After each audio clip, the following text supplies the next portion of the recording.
welcome to the 95th Oscars. Oscar എല്ലാ ജനുവരിയിലും calendar പുതിയൊരു വർഷത്തിലേക്ക് തിരിയുമ്പോൾ ലോകമെമ്പാടുമുള്ള സിനിമാ സമൂഹത്തിന്റെയും സിനിമാ ആരാധകരുടെയും ശ്രദ്ധ വരാനിരിക്കുന്ന ഓസ്കാർ അവാർഡുകളിലേക്കാണ് തിരിയുന്നത്, അല്ലെങ്കിൽ അക്കാദമി അവാർഡുകളിലേക്കാണ് തിരിയുന്നത്. ഈ വർഷത്തെ ഓസ്കാർ പുരസ്കാരങ്ങൾ ഈ കഴിഞ്ഞ മാർച്ചിലാണ് പ്രഖ്യാപിച്ചത്.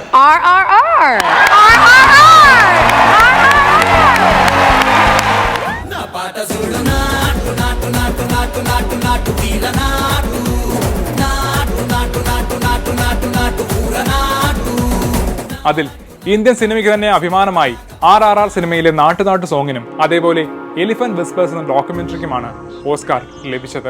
And the Oscar goes to The Elephant Whispers, Kartiki Gonsalves and Gunit Monga.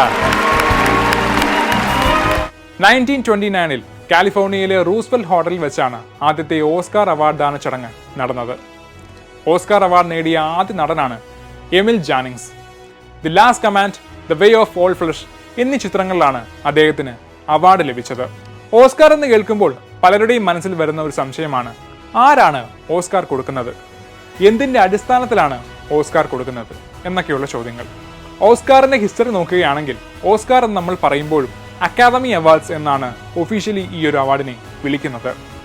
The academy എന്ന് പറയുന്ന ഒരു ഓർഗനൈസേഷനാണ് ഇതിന്റെ പിന്നിൽ പ്രവർത്തിക്കുന്നത്.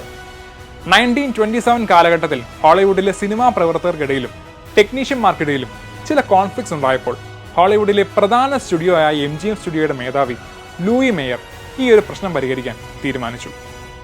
സിനിമാ മേഖലയിലുള്ളവർ, അതായത് അഭിനേതാക്കളും ടെക്നീഷ്യന്മാരെയും എഴുത്തുകാരെയും എല്ലാം ഒരൊറ്റ ഓർഗനൈസേഷന് കീഴിലാക്കുക എന്ന ലക്ഷ്യത്തോടെ തുടങ്ങിയ ഒന്നാണ് ദ അക്കാദമി എന്ന് നമ്മൾ പറയുന്ന academy of motion picture arts and science എന്ന ഓർഗനൈസേഷൻ. തുടക്കത്തിൽ സിനിമയിലെ 5 മേഖലയിൽ നിന്നുള്ളവർക്കാണ് ഈ ഒരു ഓർഗനൈസേഷനിൽ മെമ്പർഷിപ്പ് കൊടുത്തത്. അതായത് actors, directors, producers, writers and മറ്റു ടെക്നീഷ്യന്മാർ. ഇത്രയും പേർക്കാണ് മെമ്പർഷിപ്പ് നൽകിയത്. അവരുടെ ഇടയിലെ പ്രശ്നങ്ങൾ പരിഹരിച്ച് മുന്നോട്ട് പോവുക എന്നായിരുന്നു പ്രധാന ലക്ഷ്യം. എന്നാൽ പിന്നീട് സിനിമ വളരുന്നതനുസരിച്ച് 5 കാറ്റഗറിക്കായിട്ട് മാത്രം മെമ്പർഷിപ്പ് നൽകിയ സംഘടന 17 കാറ്റഗറിയിലേക്കാണ് വളർന്നത്. അക്കാദമി അവാർഡ്സിന്റെ കാറ്റഗറീസിനെ പറ്റിയും അതേപോലെ എന്തൊക്കെ റൂൾസ് ആണ് ഉള്ളത് എന്ന് നോക്കുകയാണെങ്കിൽ നിലവിൽ 24 കാറ്റഗറീസിലാണ് അവാർഡുകൾ നൽകുന്നത്. ഏതൊക്കെയാണ് കാറ്റഗറീസ് എന്ന് നമുക്ക് നോക്കാം. Best picture, best director, best actor, best actress, best cinematography, best production design, best adapted screen play, best sound, best animated short film, best live action short film, best film editing, best original score, best original song, best supporting actor, best supporting actress, best visual effects, best original screen play, best documentary short film, best documentary feature film, best international feature film, best costume design, best makeup and hair styling, best animated feature film. ഇത്രയും കാറ്റഗറീസിലാണ് നിലവിൽ award നൽകിക്കൊണ്ടിരിക്കുന്നത്. ഇനി ഈ ഒരു അവാർഡിന് എങ്ങനെ eligible ആകുമെന്ന് നമുക്ക് നോക്കാം. ഒരു നിശ്ചിത വർഷത്തിൽ ഒരു അവാർഡിന് എലിജിബിൾ ആകുന്നതിനായി ആ വർഷം ജനുവരി 1-നും ഡിസംബർ 31-നും ഇടയിൽ ലോസ് ഏഞ്ചൽസ് കൗണ്ടിയിലെ ഒരു കൊമേഴ്സ്യൽ തിയേറ്ററിൽ കുറഞ്ഞത് ഒരാഴ്ചയെങ്കിലും ഒരു സിനിമ പരസ്യമായി ഓടിയിരിക്കണം. എങ്കിൽ മാത്രമേ അക്കാദമി അവാർഡ്സിന് ആ ഒരു സിനിമ എലിജിബിൾ ആകുകയുള്ളൂ. ഈ നിയമങ്ങൾ വിദേശ ഭാഷാ സിനിമകൾക്കും അതേപോലെ നമ്മുടെ ഇന്ത്യൻ സിനിമയുൾപ്പെടെ ബാധകമാണ്. എന്നാൽ വിദേശ സിനിമകളെ സംബന്ധിച്ച് അവരുടെ സിനിമ അവരുടെ തന്നെ രാജ്യത്ത് പ്രദർശിപ്പിച്ചാൽ മതിയാവും, US പ്രദർശിപ്പിക്കണമെന്നില്ല.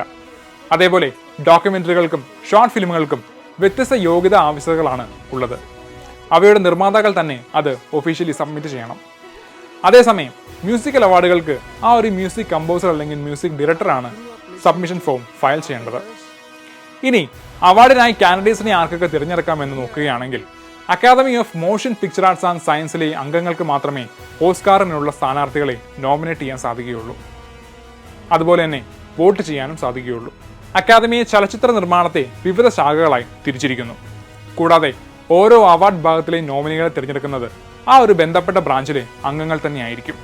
അതായത് എഴുത്തുകാരെ തന്നെയാണ് നോമിനേറ്റ് ചെയ്യുന്നത്, സംവിധായകരെ തന്നെ നോമിനേറ്റ് ചെയ്യുന്നു തുടങ്ങിയവ. എന്നാൽ ഒരു മികച്ച സിനിമയ്ക്കുള്ള സ്ഥാനാർത്ഥിയെ നോമിനേറ്റ് ചെയ്യുന്നത് അക്കാദമിയുടെ മുഴുവൻ അംഗത്വവുമായിരിക്കും. അതേപോലെ മിക്ക വിഭാഗങ്ങളിലെയും വിജയികളെ നിർണ്ണയിക്കുന്നതിനുള്ള വോട്ടുകൾ നൽകുകയും ചെയ്യുന്നു. ഇനി ആ ഒരു അവാർഡ് പ്രതിമയുടെ രൂപകൽപ്പന നോക്കുകയാണെങ്കിൽ ആ ഒരു പ്രതിമ രൂപകൽപ്പന ചെയ്തത് MGM ആർട്ട് ഡയറക്ടർ സെഡ്രിക് ഗിബ്ബൽസ് ആണ്. ഗിബ്ബൽസിന്റെ രൂപകൽപ്പനയെ അടിസ്ഥാനമാക്കി യഥാർത്ഥ പ്രതിമ നിർമ്മിച്ചത് ശില്പി ജോർജ് സ്റ്റാൻലിയാണ്. വർഷങ്ങളോളം പ്രതിമകൾ ബ്രോൺസിൽ വാർപ്പിച്ച് 24 ക്യാരറ്റ് ഗോൾഡ് കവറിങ്ങും ഉണ്ടായിരുന്നു. സെക്കൻഡ് വേൾഡ് വാറിന് സമയത്ത് ലോഹത്തിന്റെ ക്ഷാമം കാരണം പ്രതിമകൾ പ്ലാസ്റ്റർ കൊണ്ടാണ് നിർമ്മിച്ചത്. നിലവിൽ അവ ഇപ്പോൾ പൂർണ്ണമായും സ്വർണം പൂശിയ ബ്രിട്ടാനിയം കൊണ്ടാണ് നിർമ്മിച്ചിരിക്കുന്നത്. പ്രതിമയുടെ ഓസ്കാർ എന്ന വിളിപ്പേരിന്റെ ഉത്ഭവം 3 ഉറവിടങ്ങളിൽ നിന്നാണ് കണ്ടെത്തിയത്. പ്രതിമയുടെ പിൻഭാഗം തന്റെ ഭർത്താവ് ഹാർമോൺ ഓസ്കാറിന്റെ പോലെയാണെന്ന് നടി ബെത്ത് ഡേവിസ് അവകാശപ്പെട്ടു. മുദ്രാവാക്യം നിരാകരിക്കുന്നതിനാണ് അവാർഡിന് അതിന്റെ വിളിപ്പേര് നൽകിയെന്ന് കോളമിസ്റ്റ് സിഡ്നി സ്കോൾസ്കി വാദിച്ചു. ഈ പ്രതിമ തന്റെ അമ്മാവൻ ഓസ്കാറിനെ പോലെയാണെന്ന് അക്കാദമി ലൈബ്രറിയൻ മാർഗരറ്റ് ഹെറിക്കും പ്രഖ്യാപിച്ചു. എന്നാൽ വിളിപ്പേരിന്റെ യഥാർത്ഥ ഉത്ഭവം ഇതുവരെ കണ്ടുപിടിച്ചിട്ടില്ല എന്നതാണ് സത്യം. എൻട്രൻസ് സംബന്ധമായ വാർത്തകളും അപ്ഡേഷനുകളും ഏറ്റവും വേഗം ആധികാരികമായി അറിയാൻ ബ്രില്യൻറ്റ് സ്റ്റഡി സെന്റർ പാല യൂട്യൂബ് ചാനൽ സബ്സ്ക്രൈബ് ചെയ്യുക, ബെൽ ഐക്കൺ അമർത്തുക. ഈ വീഡിയോ മറ്റ് സുഹൃത്തുക്കളിലേക്കും ഷെയർ ചെയ്ത് നൽകുക.